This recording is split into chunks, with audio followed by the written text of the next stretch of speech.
Hello guys, पिछले video में हमने क्या किया था? डायबिटीज़, उसकी क्लासिफिकेशन, साइन एंड सिम्टम्स और डायग्नोस्टिक एवेल्यूएशन। सो इस वीडियो में हम पढ़ेंगे complications of diabetes mellitus. So diabetes mellitus की क्या क्या कॉम्प्लिकेशंस हो सकती हैं। फर्स्ट है कार्डियोवैस्कुलर डिसीज़ के चांसेस डायबिटिक पेशेंट्स को ज़्यादा होते हैं, जैसे कि हार्ट अटैक, स्ट्रोक और अंजाइना पेक्टोरिस। किडनी डैमेज, जैसे कि किडनी फेलियर हो सकता है। आई डिसीज़ कंडीशन, जैसे कि ब्लाइंडनेस हो सकती है, जो डायबिटिक के पेशेंट है, डैमेज हो सकती है उनकी रेटिना।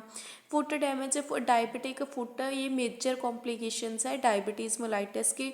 मतलब सम टाइम ऐसी सिचुएशन आ जाती है कि हमें फुट कट करना पड़ता है, मतलब फुट में एम्पुटेशन करनी पड़ती है फुट की, मतलब ब्लिस्टर्स फॉर्मेशन हो जाती है, कट्स लग जाते हैं, क्रैक्स आ जाते हैं फुट में। सो मतलब मेजर कॉम्प्लिकेशन क्या है डायबिटीज़ मेलाइटस की? डायबिटिक फुटस और स्किन और माउथ की डिसीज़ कंडीशंस हो सकती है। ब्रेन प्रॉब्लम, जैसे कि अल्जाइमर डिसीज़ हो सकती है डायबिटिक पेशेंट को।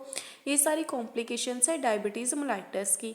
सो मैनेजमेंट हम कैसे करेंगे डायबिटीज़ का? जो टाइप 1 डायबिटीज़ मेलाइटस है उसको हम एक्सरसाइज, बैलेंस डाइट और इंसुलिन रिप्लेसमेंट से ट्रीट करेंगे। जो सेकंड टाइप है डायबिटीज़ मेलाइटस की, उसको हम वेट, मतलब कि पेशेंट को एक्सरसाइज करनी है सो दैट कि वेट रिड्यूस हो सके, और डायबिटिक डाइट लेनी है, जैसे कि शुगर फ्री डाइट लेनी है और ऑरल मेडिकेशंस लेनी है। सो हम डिटेल में स्टडी करेंगे डायबिटीज़ के मैनेजमेंट की। सो फार्माकोलॉजिकल मैनेजमेंट में क्या आएगा? Insulin therapy. So insulin therapy में क्या है कि हम 2 से 3 इंजेक्शंस पर डे देंगे इंसुलिन के, सो दैट कि हमारा जो ब्लड ग्लूकोज लेवल है उसको हम कंट्रोल कर सकें। बट मतलब जो इंसुलिन है वो हम हमेशा ही मतलब इंजेक्शन के थ्रू देते हैं। हम माउथ के थ्रू क्यों नहीं लेते इंसुलिन? क्योंकि अगर हम माउथ के थ्रू देंगे तो फिर मतलब इंसुलिन है जो स्टमक में ही डिस्ट्रॉय हो जाएगी, इससे पहले कि वो ब्लड में जा सके। सो इस वजह से हम इंसुलिन के इंजेक्शन ही देते हैं। अगर हम इंसुलिन बिना कुछ खाए पिए ले लेंगे, इससे क्या होगा कि हाइपोग्लाइसीमिया हो जाएगा, और इसको हम इंसुलिन रिएक्शन बोलते हैं। क्योंकि हम इंसुलिन क्यों ले रहे हैं? ब्लड शुगर लेवल को कंट्रोल करने के लिए। अगर हम बिना कुछ खाए पिए ले लेंगे तो हाइपोग्लाइसीमिया की कंडीशन अराइज हो जाएगी। सो इंसुलिन वैसे मतलब हम, जो एक सिंथेटिक इंसुलिन भी आता है जो कि मतलब आइडेंटिकल होता है ह्यूमन इंसुलिन से, बट वो हम लेबॉर्ट्री में मैन्युफैक्चर करते हैं। सो इंसुलिन के आगे टाइप्स आ गई हैं। रैपिड एक्टिंग इंसुलिन, इसमें क्या होता है कि इसका ऑनसेट है 10 to 15 मिनट्स। पीक एक्शन कब में पीक पर होते हैं? 1 to 2 आवर्स में पीक लेवल अपना अटेन कर लेते हैं आफ्टर द इंजेक्शन, और ड्यूरेशन इनकी 3 आवर है। इसके एग्जांपल क्या है? Insulin apart, prompt insulin. और लॉन्ग एक्टिंग जो इंसुलिन है इनका ऑनसेट है 6 to 8 आवर्स, पीक एक्शन इनका 12 to 16 आवर है, और ड्यूरेशन इनकी 20 to 30 आवर है। और इनकी एग्जांपल क्या है? Extended insulin, zinc insulin. So जो शॉर्ट एक्टिंग इंसुलिन है इनका ऑनसेट है 30 minute to 1 hour, peak action इनका 2 to 3 आवर्स है, और ड्यूरेशन इनकी 6 to 7 आवर्स है। इनके एग्जांपल क्या है? Irregular insulin, insulin zinc. और कौन से मेथड है इंसुलिन देने के? इंसुलिन पंप और इंसुलिन पेन्स के थ्रू भी हम इंसुलिन इंजेक्ट कर सकते हैं पेशेंट को, सो दैट कि हम उनका पेशेंट का ब्लड ग्लूकोज लेवल कंट्रोल कर सके।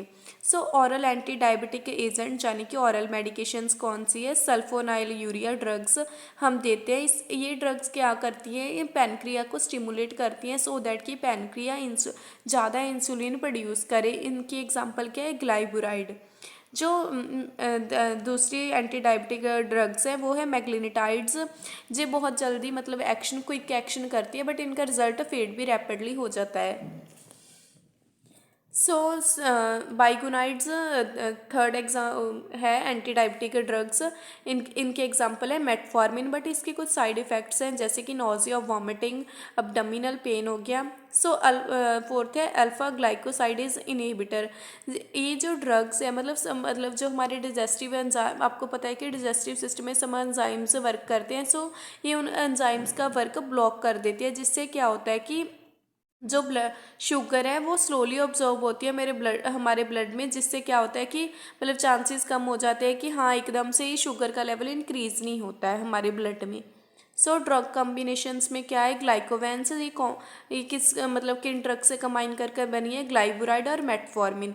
ये सारी ड्रग्स हैं जो हम मतलब डायबिटीज़ मेलाइटस के ट्रीटमेंट के लिए हम देते हैं पेशेंट को। सो थर्ड कौन सा है, ट्रांसप्लांटेशन। ट्रांसप्लांटेशन में क्या है कि हम पैनक्रिया ट्रांसप्लांट करते हैं। इससे क्या होता है कि पेशेंट को रिपीट पर मतलब इंसुलिन थेरेपी नहीं लेनी पड़ती, बार बार उसको इंसुलिन थेरेपी नहीं देनी पड़ती, क्योंकि जो पैनक्रिया है, पैनक्रिया में हम क्या है इजलेट्स ट्रांसप्लांट करते हैं किसी भी मतलब डोनर से।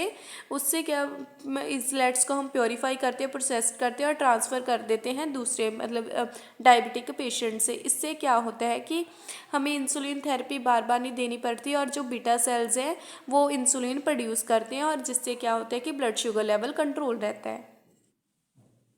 सो इसमें क्या है, एक्सरसाइज। पहले हमने फार्माकोलॉजिकल मैनेजमेंट में देखा, ठीक है, उसमें देखा हमने फर्स्टली हमने देखा फार्माकोलॉजिकल मैनेजमेंट में इंसुलिन थेरेपी देखी, उसके बाद ऑरल एंटी डायबिटिक एजेंट देखे, और थर्ड हमने देखे ट्रांसप्लांटेशन। सो सेकंड क्या है, एक्सरसाइज। सो एक्सरसाइज में क्या है कि जो पेशेंट्स ऑरल मेडिकेशंस ले रहे हैं, इंसुलिन थेरेपी पर हैं, उनको अपना जो ब्लड ग्लूकोज लेवल है बिफोर और आफ्टर द एक्सरसाइज चेक करना चाहिए, सो दैट कि वो फाइंड आउट कर सके आफ्टर एक्सरसाइज उनका ब्लड शुगर लेवल इंक्रीज़ हुआ डिक्रीज़ हुआ कितना हुआ। सो एक्सरसाइज में क्या है, बी एक्स्ट्रा एक्टिव एवरीडे। सो इससे क्या होता है कि कैलोरीज बर्न्स हो जाए, जैसे कि हम किसी से फ़ोन पर बात कर रहे हैं, थोड़ा हम वॉक कर लें, इससे भी होता है, हम गार्डन में वर्क कर लें। Do aerobic exercise. Aerobic exercise में क्या है, हमने डीप ब्रीथिंग एक्सरसाइज करनी है 30 मिनट्स अ डे, मतलब कि 5 डेज एक वीक में हमने 5 डेज ही एक्सरसाइज करनी है, जैसे कि क्लाइंबिंग हो गया, स्विमिंग हो गया, फुटबॉल हो गया, ठीक है। So do strength trainings. इसमें क्या होता है कि हम मतलब जो हमारे मसल्स हैं वो बिल्डअप होते हैं और मसल्स ग्लूकोज को ऑब्जॉर्व कर लेते हैं। सो जिससे क्या होता है कि चांसेस कम हो जाते हैं ब्लड ग्लूकोज के लेवल को इंक्रीज़ होने के। सो सी क्या है, न्यूट्रिशनल मैनेजमेंट है। सो न्यूट्रिशनल मैनेजमेंट में क्या है कि हमें डायबिटिक डाइट है जो किस बेस पर हम बनाते हैं, पर्सन के हाइट पर, वेट पर, पर्सन को एक और डिसीज कंडीशन तो नहीं है, या फिर पर्सन की एज कैसी है, उस बेस पर हम डायबिटिक डाइट बनाते हैं। सो इसमें क्या होता है कि हमें ना जंक फूड और फास्ट फूड अवॉइड करना चाहिए। दूसरा क्या है कि हमें जो मतलब कि लोग जिनमें लो ग्लाइसीमिक फूड्स, जैसे कि जिनमें लो शुगर होती है, जैसे कि एप्पल, ऑरेंज, पीयर, पीनट्स और बीन्स हमें लेने चाहिए। सैलेड्स हमें लेने चाहिए। हमें मतलब ऐसे नहीं है कि हाँ एक ही दम में कुछ खाना चाहिए, ऐसे नहीं। 4 to 5 टाइम्स हमें स्मॉल मील्स लेनी चाहिए day as compare to 3 large meals, और हमने 8 ग्लासेस ऑफ वाटर लेने चाहिए। सो हमें जो सोडियम है उसका इंटेक रिड्यूस करना है, और हमें हाई ग्लाइसेमिक डाइट जैसे कि पोटैटोज अवॉइड करने हैं। सो फोर्थ क्या है, मॉनिटरिंग ब्लड ग्लूकोज। सो मॉनिटरिंग ब्लड ग्लूकोज में क्या है कि हम पेशेंट को मतलब बताते हैं कि हाँ उसको मतलब कि अपना जो ब्लड ग्लूकोज लेवल है कैसे चेक करना है, सो दैट कि पेशेंट ने अपनी जो डाइट है, फिजिकल एक्टिविटी है, या इंसुलिन की डोजेस ले रहे हैं उस अकॉर्डिंग इम्प्रूव कर सके। सो जो पेशेंट को अपनी बिफोर मील और एट अ बेड टाइम अपना ब्लड ग्लूकोज लेवल मॉनिटर करना चाहिए। इससे क्या होगा कि पेशेंट को पता लग जाता है कि वो मतलब उसका ब्लड ग्लूकोज लेवल कितना मतलब बढ़ रहा है या कितना कम हो रहा है। सो इससे पेशेंट को खुद के रिगार्डिंग इन्फॉर्मेशन मिल जाती है। फिफ्थ क्या है, एजुकेशन। एजुकेशन में क्या है कि हम पेशेंट को बताएंगे कि कैसे इंसुलिन इंजेक्शन वो ले सकते हैं खुद से। और दूसरा क्या है कि अगर पेशेंट इंसुलिन एजुकेशन में पेशेंट इंसुलिन ले रहा है तो हम इसको मतलब रेगुलर चेकअप्स के लिए बुलाते हैं, उसको गाइड करते हैं कि रेगुलर चेकअप्स क्यों जरूरी है, सो दैट कि अगर कोई भी कॉम्प्लिकेशंस अराइज हो रही है तो हम उसको प्रिवेंट कर सकें।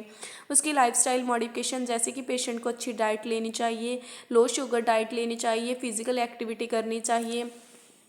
इसको पेशेंट को 8 glasses of water, so that की स्किन हाइड्रेटेड रहे और क्रैक से बची रहे। फुट वॉश करना चाहिए, और क्योंकि डायबिटिक फुट मेजर कॉम्प्लिकेशंस है डायबिटीज़ मेलाइटस की, सो फुट को वॉश करना चाहिए और देखना चाहिए कि कोई कट या क्रैक तो नहीं है फुट में। और पेशेंट को मतलब रेगुलर चेकअप्स के लिए जाना चाहिए, सो दैट कि एनी कॉम्प्लिकेशंस हो सो उसको हम प्रिवेंट कर सके। So it's all about diabetes mellitus. I hope you like my video, then please subscribe my channel.